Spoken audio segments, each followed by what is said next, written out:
Siapa yang bersalawat kepada aku sekali salawat, maka Allah akan membalas kepada dirinya 10 kali lipat. 10 kali. Awas, ini agak tajam ya, kita secara ilmiah kita tunjukkan. Perhatikan baik-baik.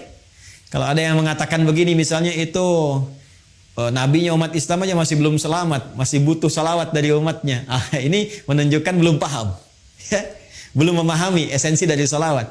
Ya, esensi salawat itu pada hakikatnya bukan untuk Nabi Muhammad, tapi kemuliaan Nabi itu yang melahirkan aura kebaikan yang dampaknya diberikan kepada kita. Jadi sebetulnya saat kita sedang bersalawat, ya itu kembali kepada kita manfaatnya. Menunjukkan kecintaan kepada Rasulullah itu melahirkan rahmat Allah, yang rahmat itu diberikan kepada kita 10 kali lipat dari ucapan yang kita sampaikan. Ya. Jadi hakikat dari salawat itu sesungguhnya untuk menghadirkan pahala dari amalan kita yang kembali kepada kita 10 kali lipat, Masya Allah. Di begitu Anda mengatakan di hari ini sekali Allahumma sholli ala sayyidina Muhammad misalnya, itu langsung diberikan ganjaran, ya balasan oleh Allah 10 kali dari apa yang kita lakukan. Nah, pertanyaannya, apa bentuk balasan yang Allah berikan itu dari kalimat sholawat yang kita ucapkan? Bapak Ibu sekalian, sholawat itu bentuknya banyak nanti. Ya, ada sholawat dari Allah diantaranya, ada sholawat dari malaikat diantaranya. Ya, innallaha malaikatahu yusalluna 'alan nabi. Sungguh Allah Subhanahu wa taala dan para malaikat bersalawat ya kepada Nabi SAW. Jadi salawatnya Allah kepada Nabi, ya salawatnya malaikat kepada Nabi itu dibedakan. Ya, itu beda tingkatan pemahaman dengan apa yang diberikan kepada kita. Ya, itu nanti maknanya bisa berbeda. Ya, maknanya bisa berbeda. Nah, salawat dari Allah yang diberikan kepada setiap hamba secara umum. Ya, secara umum. Itu kita temukan di Quran surah kedua di ayat 157. Baik. Ulaika alaihim salawatum mir rabbihim wa rahmah. Wa ulaika humul muhtadun. Ada golongan-golongan yang mendapat ujian dari Allah, kemudian mereka bersabar dan mereka mendapat salawat dari Allah. Nah, sekarang apa pengertian salawat dari Allah itu?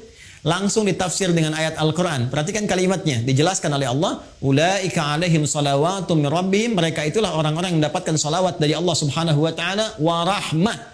Dan rahmat. Jadi bentuk salawat yang pertama itu bisa berupa rahmat. Sedangkan puncak rahmat itu, puncaknya itu ampunan Allah. Ya.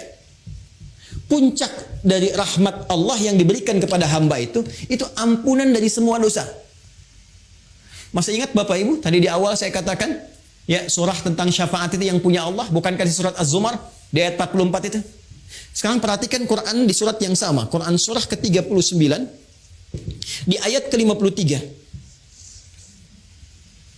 Ayat ini turun merespon tentang seorang yang telah melakukan dosa besar, yang dia merasa putus asa. Wah, ini saya dapat nggak ampunan dari Allah nih? Diampuni nggak dosa ini nih? Dosa saya terlalu besar ini, terlalu banyak kesalahan yang saya perbuat. Tiba kemudian datang kepada Rasulullah turun ayat ini. Qul ya ibadiyalladzina asrafu ala anfusihim. Katakan Muhammad sallallahu alaihi wasallam kepada hambaku yang merasa israf. Mereka berbuat kesalahan yang sudah banyak dilakukan. Matanya, lisannya, telinganya, tubuhnya banyak berbuat maksiat dalam kehidupan. La taqnatu min rahmatillah. Jangan putus asa untuk mendapatkan rahmat Allah Subhanahu wa taala. Innallaha yaghfiru dzunuba jami'a. Kalau Allah sudah berikan rahmatnya, maka Allah ampuni semua dosa-dosa yang melekat pada hambanya. Jadi puncak ampunan Allah kepada seorang hamba yang berbuat banyak maksiat dan dia mau kembali kepada Allah adalah apa yang diberikan berupa ampunan total yang disebut dengan rahmat. Ya, sehingga ada yang mengartikan salawat dari Allah itu sifatnya ampunan, maghfirah, dan puncak dari maghfirah adalah rahmat. Ya, sedangkan rahmat itu disatukan dalam konsep salawatullah, salawat dari Allah. Quran surah kedua ayat 157. Ulaika alaihim salawatun rabbihim wa rahmah. Ya, sedangkan untuk mendapatkan salawat Allah ini cara cepatnya, shortcutnya kata Nabi, salawat pada Rasulullah. Ya. Siapa yang satu kali salawat kepada Nabi, maka Allah memberikan salawatnya 10 kali kepadanya. Masya Allah, dalam sehari Allah turunkan rahmatnya kepada seorang hamba. Ya, saya rahmati engkau, saya ampuni dosamu, saya maafkan kesalahanmu. Jika ia tulus mengucapkan itu dalam kesehariannya.